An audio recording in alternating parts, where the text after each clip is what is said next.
তোমরা এসেছো, কেটেছে অন্ধকার, তোমরা এসেছো, ভয় করি না কো আর। হে নবীন, পরহানি দ্বারে, নবযুগ ডাকিছে তোমারে। পাতায় পাতায়, ঘাসে ঘাসে, নবীন প্রাণের পত্র আসে। পলাশ জবায়, কনক চাপায়, অশোকে অশ্বত্থ। যুগে যুগে কালে কালে সকল কবি সাহিত্যিকরাই তরুণদের ইতিবাচক মনোভাবের জন্য, কল্যাণময় অবদানের জন্য, আত্মত্যাগের জন্য, দেশমাতৃকা তথা জাতির উদ্ধারের জন্য এই তরুণদের প্রশংসা করেছেন, তাদের স্তুতি গেয়েছেন, তাদের আগমনকে সভ্যতার জন্য কল্যাণকর চিন্তা করেছেন এবং তাদেরকে সদা সর্বদা স্বাগত জানিয়েছেন। তাই কবিদের কণ্ঠে কণ্ঠ মিলিয়ে আমিও এই নরসিংদী সরকারি কলেজ কর্তৃক আয়োজিত আজকের এই অনলাইন ক্লাসরুমে উপস্থিত সকল তরুণদের স্বাগতম জানাচ্ছি এবং আমি নিজেকে সম্মানিত বোধ করছি যে তোমাদের মতো এক ঝাঁক তরুণদের সামনে কথা বলতে পারছি।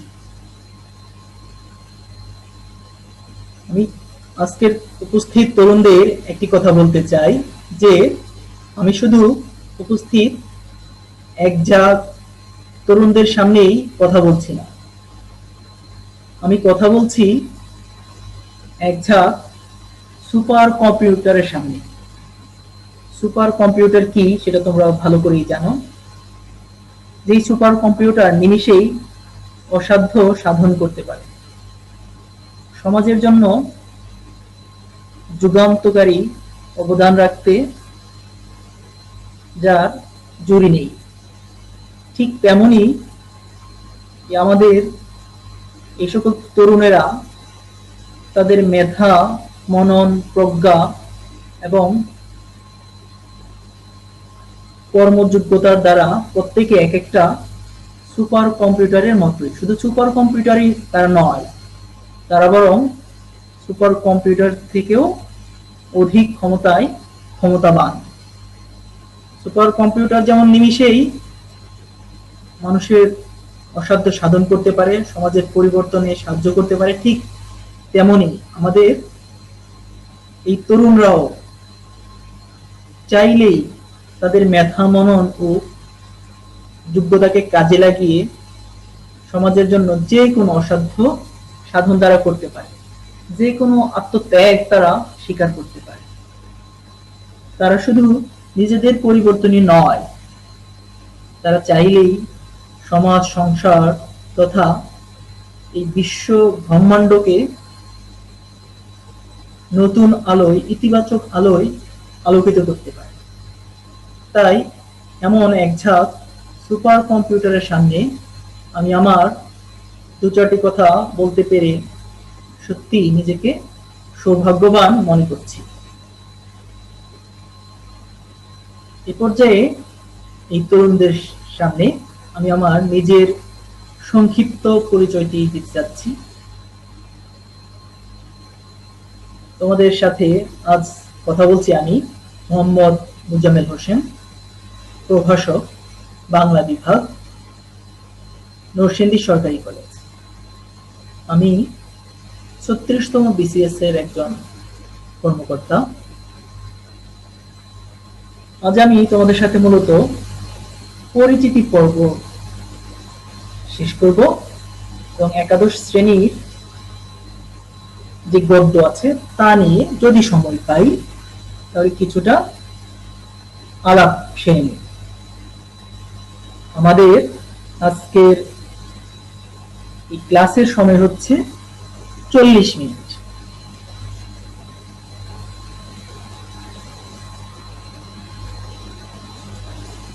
এই পর্যায়ে আমি তোমাদের দুটি কথা বলে নিতে চাই যে এই যে তোমরা আজ এই ক্লাসটি লাইভ দেখছো, এরকম আমার যতগুলো ভিডিও আছে সবগুলোই যদি তোমরা দেখতে চাও, এই ক্লাসটি ছাড়া আরো যে ভিডিওগুলো আছে সেগুলো যদি দেখতে চাও, তাহলে তোমরা ইউটিউবে গিয়ে নরসিংদী কলেজ এটা লিখলে মোটামুটি আমার আগের ভিডিওগুলি তোমরা পেয়ে যাবে।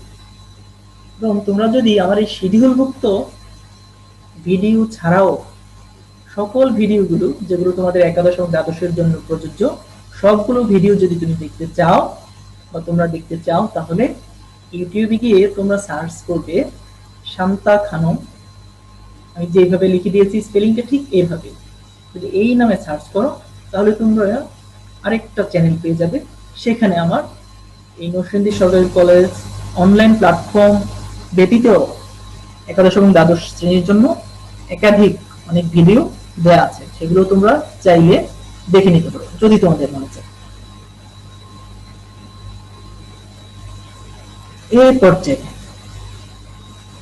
আমি মূলত এবার তোমাদের সাথে এই একাদশ শ্রেণীতে বাংলা বিষয়ে যে সিলেবাসটি তোমাদের পড়ানো হবে সেই সিলেবাসটির পরিচয় করিয়ে দিব। অর্থাৎ একাদশ শ্রেণীতে আমরা যা যা পড়ব এবং সেখান থেকে যেইভাবে প্রশ্ন আসবে পরীক্ষাতে সেই ব্যাপারগুলো নিয়ে একটু আলোচনা করব। তোমরা একাদশ শ্রেণীতে মূলত গদ্য, পদ্য, উপন্যাস এবং নাটক তোমাদের পড়তে হবে। তোমাদের সাথে আমরা আলোচনা করব। গদ্য পড়ব আমরা মোট 12টি, নামগুলো আমরা চলো জেনে নেই। প্রথমে আমরা পাবো বাংলা নব্য লেখক দিগের প্রতি নিবেদন। এটির লেখক হচ্ছেন বঙ্কিমচন্দ্র চট্টোপাধ্যায়। আমরা পাবো অপরিচিতা নামক ছোট গল্প, যেটি লিখেছেন বিশ্বকবি রবীন্দ্রনাথ ঠাকুর। আমরা পড়ব বিলাসী ছোট গল্প, এটি লিখেছেন শরৎচন্দ্র চট্টোপাধ্যায়। আমাদের সিলেবাসে রয়েছে গৃহ নামক প্রবন্ধ, এটি লিখেছেন রোকেয়া সাখাওয়াত হোসেন। আমরা আরো পাবো আহ্বান নামক গল্প, যার লেখকের নাম হচ্ছে বিভূতিভূষণ বন্দ্যোপাধ্যায়। আমাদের সিলেবাসে রয়েছে আমার পথ নামক প্রবন্ধ, যেটি লিখেছেন আমাদের জাতীয় কবি কাজী নজরুল ইসলাম। আমরা পড়ব মানব কল্যাণ, যার লেখকের নাম হচ্ছে আবুল ফজল। আমরা পড়ব মাসি পিসি গল্প, যেটি লিখেছেন মানিক বন্দ্যোপাধ্যায়। আমরা পড়ব 52 দিনগুলি, এটি লিখেছেন আমাদের জাতির জনক বঙ্গবন্ধু শেখ মুজিবুর রহমান। আমাদের সিলেবাসে রয়েছে রেইনকোট নামক গল্প, যার লেখক হচ্ছেন আখতারুজ্জামান ইলিয়াস। আমরা আরো পড়ব মহাজাগতিক কিউরেটর, যেটা লিখেছেন মোহাম্মদ জাফর ইকবাল। সর্বশেষ আমরা যে গল্পটি পড়ব সেটি হচ্ছে নেকলেস। এটি একটি বিদেশি গল্পের অনুবাদ, লিখেছেন গিদো মুপাশা। এই হচ্ছে আমাদের সিলেবাসভুক্ত 12টি গদ্যের নাম।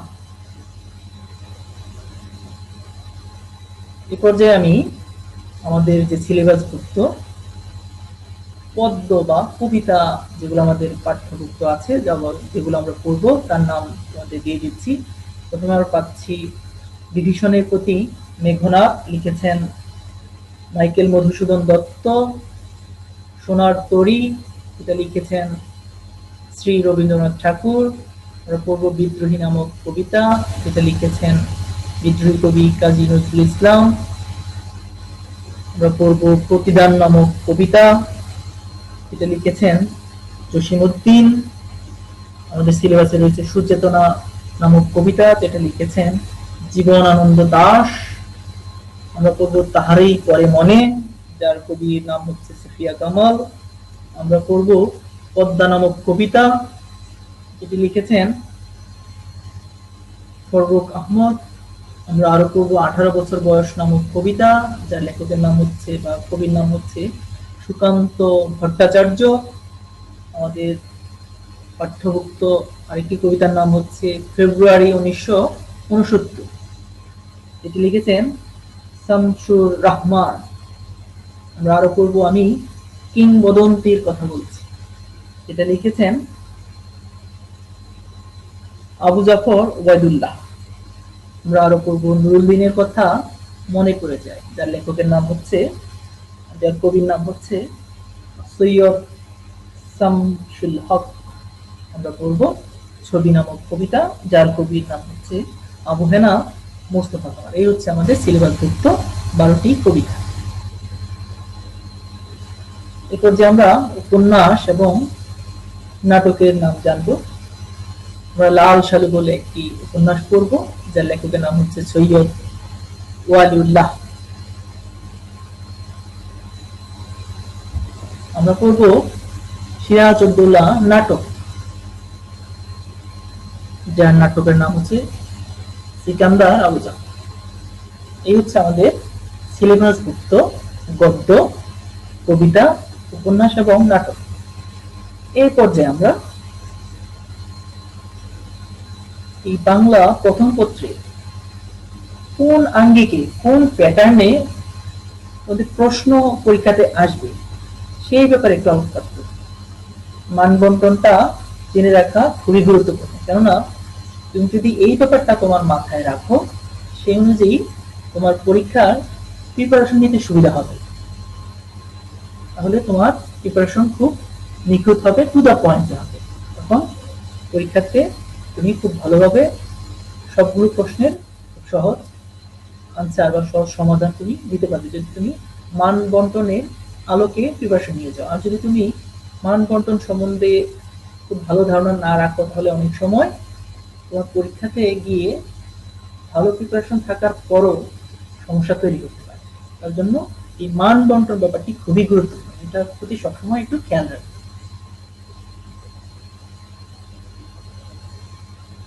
প্রথমেই আমরা যে গদ্য নিয়ে আলোচনা করেছি, এটা হচ্ছে ক বিভাগ, অর্থাৎ গদ্য বা ক বিভাগ থেকে তোমাদের জন্য 4টি প্রশ্ন করা হবে। আমাদের যেই সিলেবাসভুক্ত 12টি গদ্য রয়েছে, সেখান থেকে মূলত 4টি সৃজনশীল প্রশ্ন তোমাদের জন্য পরীক্ষাতে থাকবে, যার প্রত্যেকটি প্রশ্নের মান থাকবে 10 নম্বর। এই 4টি গদ্যর সৃজনশীল প্রশ্ন থেকে তুমি অন্তত 2টি প্রশ্নের উত্তর তোমাকে করতেই হবে, এবং তুমি যদি চাও যে না তুমি 2টি প্রশ্নের উত্তর করবে না, 3টি প্রশ্নের উত্তর করবে, তাও তুমি করতে পারবে। অর্থাৎ এই 4টি থেকে সর্বনিম্ন 2টি অথবা সর্বোচ্চ 3টি প্রশ্নের উত্তর তুমি করতে পারবে। কিন্তু 4টি প্রশ্ন আসলেও তুমি, তোমার কমন পড়লো 4টি, তুমি যে সবগুলি লিখে ফেলবে সেটা করা যাবে না, তাহলে একটি প্রশ্ন কেটে দিবে। তাহলে তুমি সর্বোচ্চ 3টি প্রশ্ন এখান থেকে আনসার করতে পারবে, অথবা সর্বনিম্ন 2টি প্রশ্ন। এরপরে আসলো পদ্য বিভাগ বা কবিতা বিভাগ। এখান থেকে তোমাকে সেই কাঙ্ক্ষিত 12টি কবিতা থেকে 3টি প্রশ্ন তোমাদের জন্য পরীক্ষাতে আসবে। এখান থেকে তোমাকে সর্বনিম্ন 2টি প্রশ্নের উত্তর তোমাকে পরীক্ষার খাতায় লিখতে হবে। তুমি যদি চাও যে 3টি প্রশ্নই তোমার খুব ভালো করে প্রিপারেশন নেওয়া হয়েছে, তাহলে তুমি চাইলে 3টি প্রশ্ন উত্তর করতে পারো। প্রত্যেকটি প্রশ্নের নম্বর থাকবে 10। উপন্যাস থেকেও তোমাকে 2টি প্রশ্ন তোমার জন্য পরীক্ষাতে দেওয়া হবে, সেখান থেকে তুমি যে কোনো একটি প্রশ্নের উত্তর, যার নম্বর থাকবে 10। এই পর্যায়ে নাটক থেকে 2টি প্রশ্ন তোমার জন্য পরীক্ষাতে দেওয়া হবে, সেই 2টি থেকে তুমি একটি প্রশ্নের উত্তর পরীক্ষায় উত্তর করবে, যার নম্বর থাকবে 10। এই হচ্ছে আমাদের কাঙ্ক্ষিত 70 নম্বরের সৃজনশীল প্রশ্নের প্যাটার্ন আর বাকি যে 30 থাকবে সেটা তুমি 30 নম্বরে এমসিকিউ প্রশ্ন পাবে। এখান থেকে গেল অর্থাৎ সংক্ষিপ্ত প্রশ্নে এমসিকিউ আকারে 30টি প্রশ্ন থাকবে। তার মানে তুমি যদি এই ব্যাপারগুলো খুব ভালো করে আনসার করতে চাও, এখান থেকে খুব ভালো একটা নম্বর তুমি পেতে চাও, তাহলে অবশ্যই তোমাকে প্রত্যেকটি গদ্য, পদ্য, উপন্যাস এবং নাটক মনোযোগ সহকারে, খুঁটিয়ে খুঁটিয়ে, ধৈর্য সহকারে পড়তে হবে। এবং যদি মনে হয় এই প্রশ্নটি, এই তথ্যটি তোমাদের জন্য গুরুত্বপূর্ণ, তাহলে সেটি দাগিয়ে রাখবে, তথ্যগুলো মনে রাখতে চেষ্টা করবে এবং সামগ্রিকভাবে গল্প, পদ্য, উপন্যাস, নাটকের মূল ভাবটা সবসময় মাথায় রাখবে।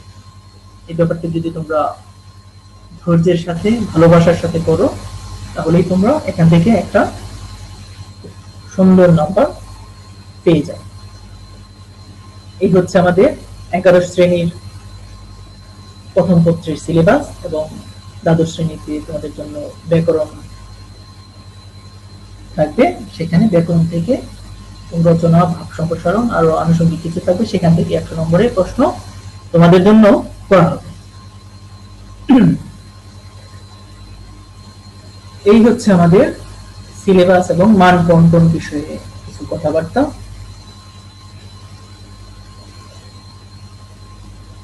আজ হচ্ছে আমরা করোনা ভাইরাস জনিত সমস্যা বা অবস্থার কারণে নরসিংদী সরকারি কলেজের সেই কাঙ্ক্ষিত কক্ষে উপস্থিত হতে পারিনি। তোমরা অবস্থান করছো এক জায়গাতে, আমি অবস্থান করছি আরেক জায়গাতে। এটি একটি ভিন্ন আবহাওয়া, একটি ভিন্ন অভিজ্ঞতা আমাদের জন্য। আমরা সবসময় এই দিনটিতে, প্রথম যেদিন ক্লাস হয়, সাধারণত আমাদের কলেজ ক্যাম্পাস দেখি তরুণদের পদচারণায় মুখরিত, লোকে লোকারণ্য অবস্থা। আমাদের ক্লাসে পরিপূর্ণ থাকতে তোমরা, এবং তোমাদের সেই প্রাণোচ্ছল দৃশ্যটি আমাদের বরাবরের মধ্যে মুগ্ধ করে। কিন্তু এই পরিস্থিতিতে তোমাদের সাথে ঠিক সেইভাবে আমরা মিলিত হতে পারলাম না, সেটি ব্যাপারটি আমাদের জন্য বেদনার। যা হোক, অবস্থা বুঝে ব্যবস্থা নেয় বুদ্ধিমানের কাজ। তার জন্যই তোমাদের জন্য এই অনলাইন ব্যবস্থার আয়োজন করা হয়েছে। যদি আমরা সামনাসামনি একই ক্লাসে উপস্থিত থাকতাম, তাহলে যে সুবিধাটি হতো, আমি তোমাদের সুবিধা অসুবিধা, তোমরা এই পড়াশোনা নিয়ে কি ভাবছো, নম্বর পাওয়া নিয়ে কি ভাবছো, নীতি নৈতিকতা, মূল্যবোধ নিয়ে কি ভাবছো, এই ব্যাপারগুলো আমি তোমাদের থেকে একটু ধারণা নিতে পারতাম, তোমাদের জিজ্ঞাসা করে। এবং তোমাদের মনে কোনো প্রশ্নের উদ্রেক হলে সেই প্রশ্নটির উত্তর দিতে পারতাম। এখন সেটি আর সম্ভব হচ্ছে না, যেহেতু এই ভার্চুয়াল লাইনে আমাদের ক্লাসটি নিতে হচ্ছে। তার জন্য তোমাদের সেই মনোভাবনাটি আমরা নিতে পারলাম না, তোমাদের মনে যে প্রশ্ন জমে আছে সেটিরও উত্তর দিতে পারলাম। এই 40টা মিনিট শুধু আমি একাই বলে যাচ্ছি, এটা তোমাদের জন্য একটু বিরক্তিরও হতে পারে। হয়তোবা কোনো বিষয় আলোচনা শুনতে শুনতে তোমাদের মনে প্রশ্ন জাগতে পারে, সেটি তোমরা আমাকে করতে পারছো, তার জন্য তোমাদের মনে বিরক্তি চলে আসতে পারে। যাই হোক, তোমরা আশা করছি তোমরা অবস্থা বুঝেই মানিয়ে চলতে চেষ্টা করবে। যেহেতু আমাদের এরকম প্রশ্ন করার সুযোগটি বর্তমানে নেই, এটা মানিয়ে নিয়েই, মনের মধ্যে বিরক্তি না এনেই ক্লাসটি পরিপূর্ণভাবে অনুসরণ করতে চেষ্টা করবে। এবার আমরা শিক্ষা নিয়ে কিছু কথাবার্তা বলতে চাই। তোমরা তরুণেরা শুধু নরসিংদী সরকারি কলেজে নয়, সারা বাংলাদেশের বিভিন্ন কলেজে ভর্তি হয়েছ বিদ্যা শিক্ষা অর্জন করতে বলে, নিজেদের উচ্চতর শিক্ষায় দীক্ষিত করবে বলে। তাহলে আমরা জানতেই পারি যে শিক্ষা আসলে কি, আমরা কাকে শিক্ষা বলবো, শিক্ষাটা কিভাবে শুরু হলো, এই শিক্ষার উদ্দেশ্য, এই প্রশ্নগুলো নিয়ে আমরা একটু সংক্ষেপে আলোচনা করব।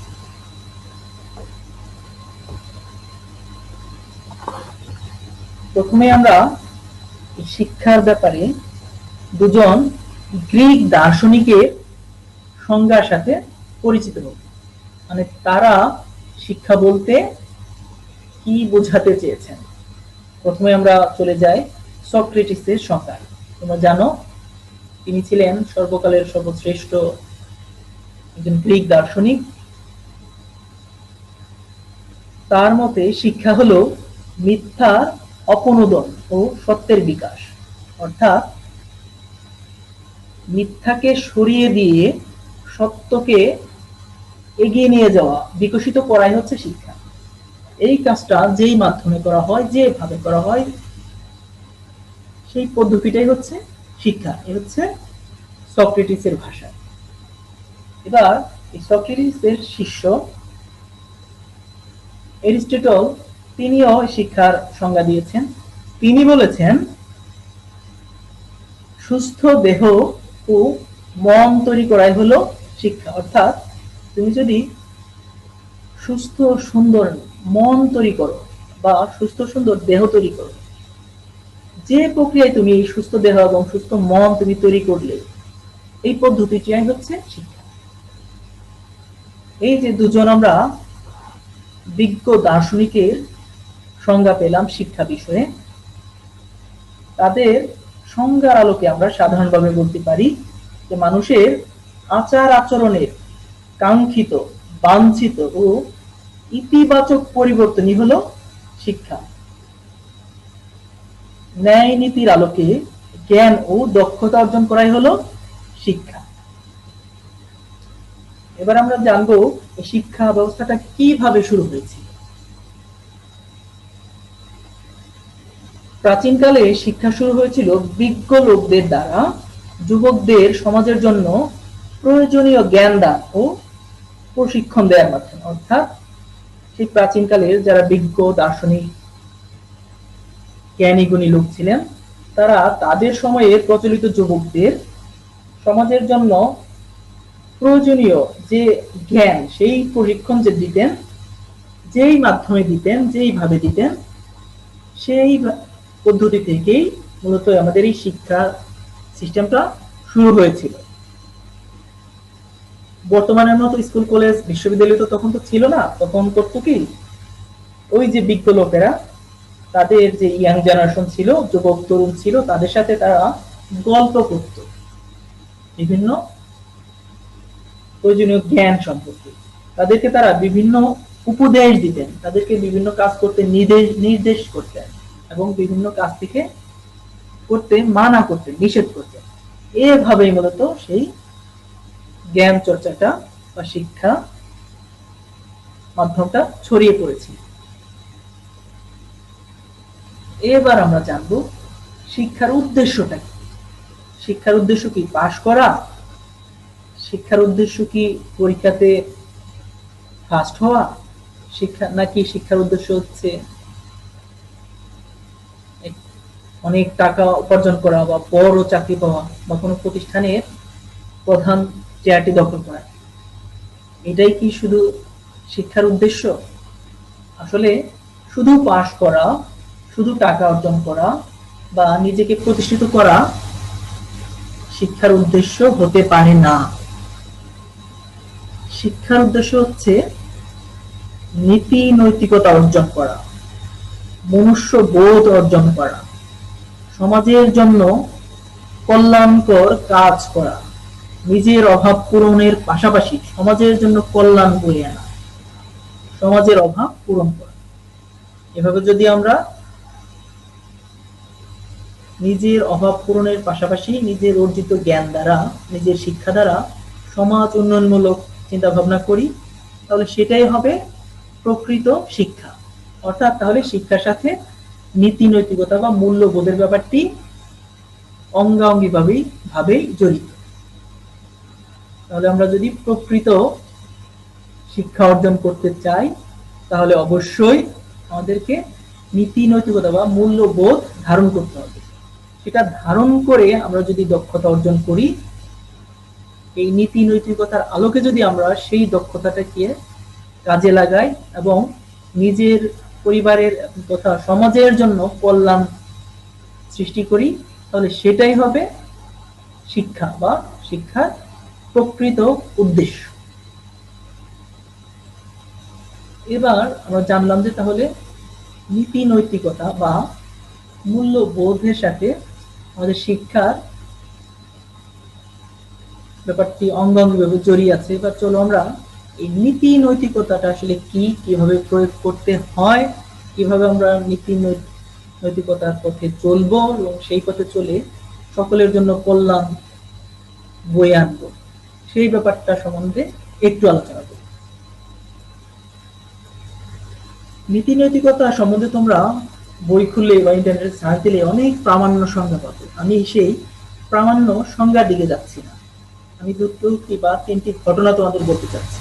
এখান থেকে আমরা নীতি নৈতিকতার ব্যাপারটি জানবো এবং সেটিকে ধারণ করব এবং সেটিকে ধারণ করে ঠিক ওরকম মেন্টালিটি ধারণ করে সমাজের জন্য কল্যাণ বয়ে আনতে চেষ্টা করব। তাহলে সেটাই হবে আমাদের নীতি নৈতিকতার প্রকৃত শিক্ষা। এবং তোমরা অনেকেই ভারতের রতন টাটা নাম শুনেছ। তিনি হচ্ছেন টাটা গ্রুপের কর্ণধার। তার প্রতিষ্ঠানটি কয়েকটি মূলনীতি বা নীতি নৈতিকতা তারা মেনে চলতেন। তারা যে সকল নিয়ম নীতি মেনে চলতেন তার মধ্যে একটি ছিল যে তারা টাকা পয়সা দিয়ে তাদের কাজটি কখনো আদায় করবে না।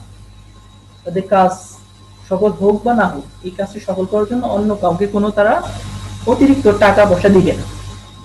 দ্বিতীয়ত, তারা কখনো তাদের ট্যাক্স সরকারকে তারা তাদের ব্যবসার বিনিময়ে যে ট্যাক্স দেন সেখানে তারা সরকারকে সেই টাকা ফাঁকি দিবে না।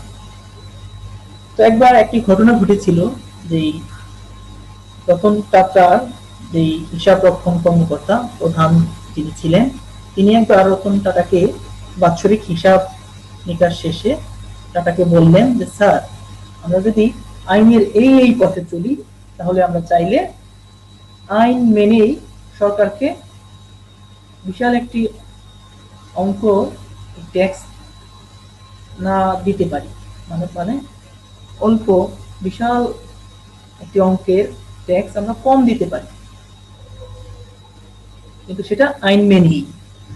এবার রতন টাটা সেই কর্মকর্তাকে জিজ্ঞেস করলেন, আচ্ছা আমরা যে বিশাল একটি অঙ্কের ট্যাক্স সরকারকে দিচ্ছি না, এটা কি আমাদের আইনে আসলে আইন কি মেনে চলে, আইন কি এটা বলে? উনি বলেন হ্যাঁ, এটা আইন মেনেই আমরা এটা করেছি, এক্ষেত্রে আইনের কোনো ব্যত্যয় ঘটানো হয়। আবার বললেন, এই যে আমরা সরকারকে বিশাল অঙ্কের টাকা ট্যাক্স দিচ্ছি না, তাহলে সরকার কি আমাদের ধরতে পারবে? সেই বড় কর্মকর্তা ট্যাক্স প্রধান হিসাব রক্ষণ কর্মকর্তা বললেন, না, আমরা যেহেতু আইন মেনেই আইনের বিভিন্ন ফাঁক গলিয়ে এই ব্যবস্থাটা বের করেছি, সরকার আমাদের ধরতে পারবে না, সরকার আমাদের কিছুই বলতে পারবে না এই বিশাল অঙ্কের ট্যাক্স না দিলে। শেষ প্রশ্নটি তিনি বললেন, আচ্ছা ঠিক আছে, এই জানি বিশাল অঙ্কের টাকা ট্যাক্স সরকারকে দিচ্ছি না আইনের ফাঁক গলিয়ে, কিন্তু আমি কি আমার সৃষ্টিকর্তাকে ফাঁকি দিতে পারবো? তিনি কি ধরতে পারবেন না যে আমি আইনের মারপেচ দেখিয়ে বিশাল একটি পরিমাণ ট্যাক্স সরকারকে ফাঁকি দিলাম? এরপর সেই প্রধান হিসাব কর্মকর্তা লজ্জিত হলেন। তিনি বললেন যে না, ঠিক আছে, দুঃখিত স্যার, আমার ভুল হয়েছে, এরপর আমরা আইনের হাত গলিয়ে হলেও একটি টাকাও সরকারকে আর কম দিতে চেষ্টা করব। এই যে রতন টাটা আইনের তোয়াক্কা না করে সঠিক ট্যাক্সটি সরকারকে দিলেন, কেননা এই ট্যাক্সের টাকাই দেশ চলবে, দেশের জনগণের উন্নয়ন করা হবে, দেশের হতদরিদ্রদের ভরণ পোষণ করা হবে ওই ট্যাক্সের টাকাতে। এই জিনিসটি হচ্ছে নৈতিকতা। আমরা আরো একটি ঘটনা বর্ণনা করছি। একবার অলিম্পিক গেমের একটি প্রতিযোগিতায় বিভিন্ন অ্যাথলেটরা অংশগ্রহণ করলেন। সেখানে ছিল বিভিন্ন দেশের অ্যাথলেট। সেখানে একটি নিয়ম ছিল, সারা মাঠটি দৌড়ে এসে শেষ একটি লাল গালিচা দেওয়া থাকবে, সেটি অতিক্রম করে তাকে কাঙ্ক্ষিত লক্ষ্যে পৌঁছতে হবে। কিন্তু এই ব্যাপারটি আফ্রিকা থেকে যে অ্যাথলেটটি এসেছিল সে ভালোভাবে জানে। কিন্তু সেই আফ্রিকা থেকে আগত অ্যাথলেটটি দৌড়ের দক্ষতা খুব বেশি। দৌড় যখন শুরু হলো, সে অনায়াসে সবাইকে খুব সহজেই অনেক পিছনে ফেলে এসে সেই লাল গালিচার সামনে এসে থেমে গেল। তিনি ভেবেছিলেন যেহেতু লাল গালিচা আমি পা দিয়ে ফেলেছি, তার মানে আমি প্রথম হয়ে গিয়েছি। তিনি উল্লাস শুরু করে দিলেন, হইচই চিল্লাচিল্লি শুরু করে দিলেন। পিছনে ছিল ইংল্যান্ডের একজন অ্যাথলেট। তিনি দেখলেন ওই লোকটি তো অজ্ঞতাবশত ওখানে থেমে গিয়েছে, কিন্তু তাকে তো অবশ্যই ওই লাল গালিচাটি পাড়ি দিতে হবে। তিনি সে পিছনে থেকে আফ্রিকান অ্যাথলেটকে স্মরণ করে দিলেন, তুমি দৌড়াও দৌড়াও, ওখানে থেমে থেকো না, তোমাকে ওই লাল গালিচাটি অবশ্যই পাড়ি দিতে হবে। কিন্তু সে আফ্রিকান লোকটি আসলে এতটাই বেশি আনন্দে আহ্লাদিত হয়ে গিয়েছিল যে সে তার কথায় কর্ণপাতই করছিল। অতঃপর সেই ইংল্যান্ডের সে অ্যাথলেট সেই আফ্রিকান প্রতিযোগীকে ধাক্কা দিয়ে অনেকটা জোর করেই সেই লাল গালিচাটাকে পার করে দিল। তখন দেখা গেল সেই আফ্রিকান লোকটি প্রথম হলো এবং যে ইংল্যান্ডের প্রতিযোগী ছিলেন তিনি দ্বিতীয় হলেন। এভাবে এই প্রতিযোগিতা শেষ হয়ে গেল। দেখা গেল পুরস্কার বিতরণ অনুষ্ঠান শেষে সাংবাদিকরা সেই ইংল্যান্ডের যে প্রতিযোগী তাকে জিজ্ঞেস করলেন, তুমি তো চাইলে খুব সহজেই এই প্রতিযোগিতায় প্রথম হতে পারতে, কিন্তু হলে না কেন? তখন তিনি সাংবাদিকদের উত্তর দিলেন, পৃথিবীর এমন কোনো পুরস্কার নেই যার মূল্য আমার মায়ের শেখানো নীতি নৈতিকতা থেকে বেশি। আমার মা আমাকে শিখিয়েছিলেন যে কখনোই অন্যের অজ্ঞতার সুযোগ নিয়ে সুবিধা নিবে না, অন্যের অজ্ঞতাকে কেন্দ্র করে তার কাছ থেকে ফায়দা লুটবে না। তাহলে আমি যদি ওই লোকটির অজ্ঞতাকে কেন্দ্র করে আমি প্রথম হয়ে যেতাম, তাহলে আমি আমার বাসায় কি আমার মাকে কি উত্তর দিতাম? আমার মা তো বলতো, তুমি তো জানতে, ওই লোকটি না জানলেও, যে ওই লাল গালিচাটি পার হলেই তুমি প্রথম হতে পারবে। ওই লোকটি জানলো না, তাই বলে তুমি এই সুযোগ নিয়ে নিজে প্রথম হয়ে গেলে। তাহলে এই কাজটি করলে আমি আমার মায়ের কাছে এই প্রশ্নের উত্তরটি দিতে পারতাম না, যেটি আমার নীতি নৈতিকতার কে ধারণ করে না, আমার নীতির বাহিরে। তার জন্যই আমি দ্বিতীয় হয়েছি, প্রথম হইনি। এটিই হচ্ছে নীতি নৈতিকতা। তোমরা যারা শিক্ষিত হবে, শিক্ষা অর্জন করবে, বিদ্যা অর্জন করবে, তারা যদি এই ব্যাপারটি মাথায় রাখো, এইভাবে নীতি অর্জন করো, তাহলেই তুমি প্রকৃত বিদ্বান হবে, প্রকৃতভাবে শিক্ষিত লোক হবে।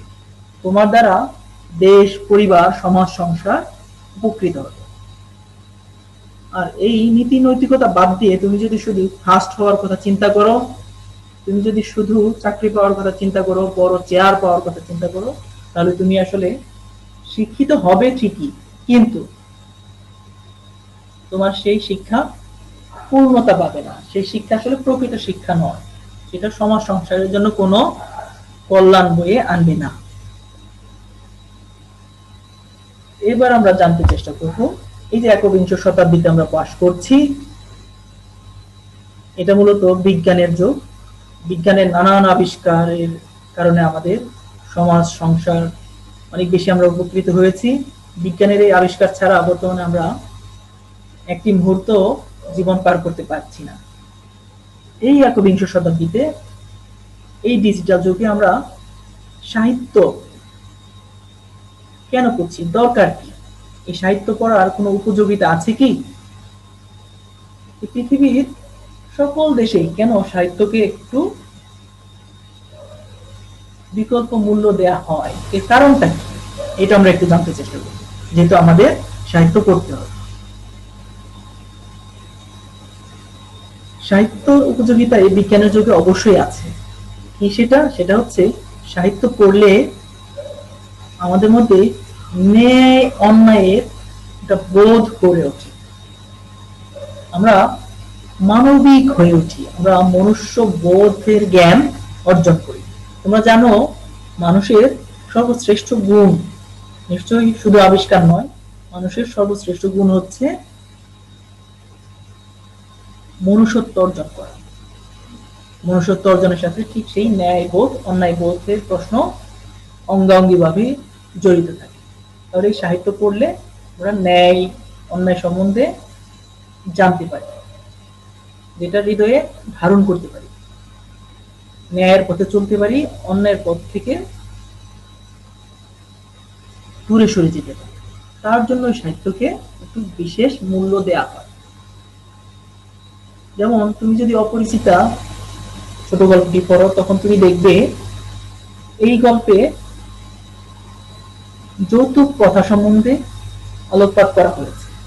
যৌতুক প্রথা যে সমাজের জন্য অকল্যাণকর, অমঙ্গলজনক, যখন তুমি এটি পাঠ করবে তখন তুমি খুব সহজেই তোমার মন এই জিনিসটা শিখে ফেলবে, এবং যৌতুক থেকে যে এই সমাজ সংসারকে বের হয়ে আসতে হবে সেটাও ছোট গল্প পড়ার সময় তুমি জানতে পারবে। এভাবেই তোমার মনে ন্যায় অন্যায়ের একটা সুন্দর পরিকাঠামো সাহিত্য তোমাকে নিজের অজান্তেই গড়ে দিবে। তার জন্য সাহিত্যকে খুব বেশি গুরুত্ব দেওয়া হয়, তোমাকে মানবিক মানুষ হিসেবে গড়ে তোলার জন্য। এবং আরো একটি ব্যাপার সাহিত্য করে, বিজ্ঞান ইতিহাস তোমাদেরকে যে সত্য শিখায় সেই সত্যটি সাধারণত সময়ের আবর্তে মিথ্যাও হয়ে যেতে দেখা যায়, কিন্তু এই সাহিত্য থেকে তুমি যে সত্যটি শিখবে সেটি কালের আবর্তেও নষ্ট হয় না, সত্য সত্যই থেকে যায়। যেমন বিজ্ঞানের একটি ব্যাপার খেয়াল করো, প্রথমে আমরা জানলাম বস্তুর ছোট টুকরোকে আমরা বলছি অণু, তারপরে জানলাম না অণুকে আরো ভাগে ভাগ করা যায়, সেটি হচ্ছে পরমাণু। এরপর বর্তমানে আমরা দেখলাম এই পরমাণুকে আবার 3টি ভাগে ভাগ করছি, আলফা, বিটা এবং গামা। তার মানে দেখা গেল বিজ্ঞানের সত্য কালের আবর্তে পরিবর্তিত হচ্ছে। আবার সূর্য পৃথিবীর চারদিকে ঘুরে নাকি পৃথিবী সূর্যের চারদিকে ঘুরে, এই ব্যাপারটা নিয়েও কিন্তু বিজ্ঞান দুই সময়ে দুইটি তথ্য দিয়েছিল। কোপারনিকাস এর আগে যে বিজ্ঞান ছিল তখন তারা বলতো যে পৃথিবীর চারদিকে সূর্য ঘোরে, কিন্তু বিজ্ঞানী কোপারনিকাস এসে তিনি বললেন যে না, এই পৃথিবী সূর্যের চারদিকে ঘোরে। তার মানে এখান থেকে সত্য পরিপূর্ণভাবে আমরা পেলাম না, কালের আবর্তে ভিন্ন হয়ে গেল। তেমনি ইতিহাস যে কোন একটি ঘটনা নিয়ে, কোন একটি যুদ্ধ নিয়ে যে ইতিহাস রচিত হয়, সেটি দেখা গেল যারা জয়লাভ করে এবং যারা পরাজিত হয় তাদের দুই পক্ষের ইতিহাস দুরকম, মানে সত্যটা পরিপূর্ণভাবে ওখান থেকে বেরিয়ে আসে না। যেমন আমাদের মহান মুক্তিযুদ্ধ নিয়ে আমাদের বাংলাদেশের যে ইতিহাস সেটা অনেকটা গৌরবের ইতিহাস, আমরা যেটাকে ধারণ করি, কিন্তু পাকিস্তান এই মুক্তিযুদ্ধ নিয়ে যে ইতিহাস রচনা করেছে সেটা কিন্তু তারা আমাদের এই মহান মুক্তিযুদ্ধকে অতটা মূল্যায়ন করছে না, এটা নিয়ে তারা মিথ্যাচার করছে। তাহলে এখানেও ইতিহাস থেকে আমরা প্রকৃত সত্য পাই না। কিন্তু তুমি যদি সাহিত্য পড়ো, সাহিত্য পাঠ করো, এখান থেকে তুমি যে সত্য পাবে সেটা কালের আবর্তেও পরিবর্তিত হবে না, অপরিবর্তনশীল সত্য তুমি পেতে পারো। সেটা কিরকম? যেমন নীলকরদের অত্যাচারের কাহিনী নিয়ে রচিত হয়েছিল নীল দর্পণ নাটক। সেখানে নীলকরদের অত্যাচার, অন্যায় এর যে বর্ণনা করা হয়েছে সেটা সেই যুগেও যেমন সত্য ছিল, আজকের দিনেও সেটা সত্য এবং ভবিষ্যতেও সেটা সত্যই থাকবে। কারণ এই যে যৌতুক প্রথা সমাজের জন্য অমঙ্গল, রবীন্দ্রনাথের সময়ে যেমন সত্য ছিল, আজকেও সেটা সত্য এবং ভবিষ্যতেও সেটা সত্য।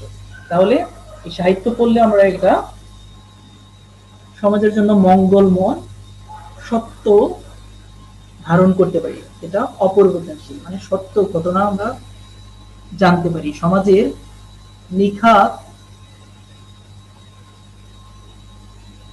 চরিত্র, সমাজের যে বিবর্তন, সমাজের যে অবস্থা, সেটা আমরা জানতে পারি সাহিত্য থেকে। আমাদের সময় শেষ হয়ে গিয়েছে, আমরা আমাদের গল্পে আসলে প্রবেশ করতে পারলাম না, সময় আমাদের নেই। আশা করছি পরের ক্লাসে তোমাদের সাথে গল্প নিয়ে আলোচনা করব। তোমাদের সবাইকে ধন্যবাদ জানাচ্ছি এতক্ষণ ধৈর্য সহকারে এই ক্লাসটি শোনার জন্য। ভালো থাকবে সবাই, যে যেখানে আছো সাবধানে থেকো, নিরাপদে থেকো, এই শুভকামনা জানিয়ে আজকের মতো এই ক্লাস এখানেই শেষ করছি।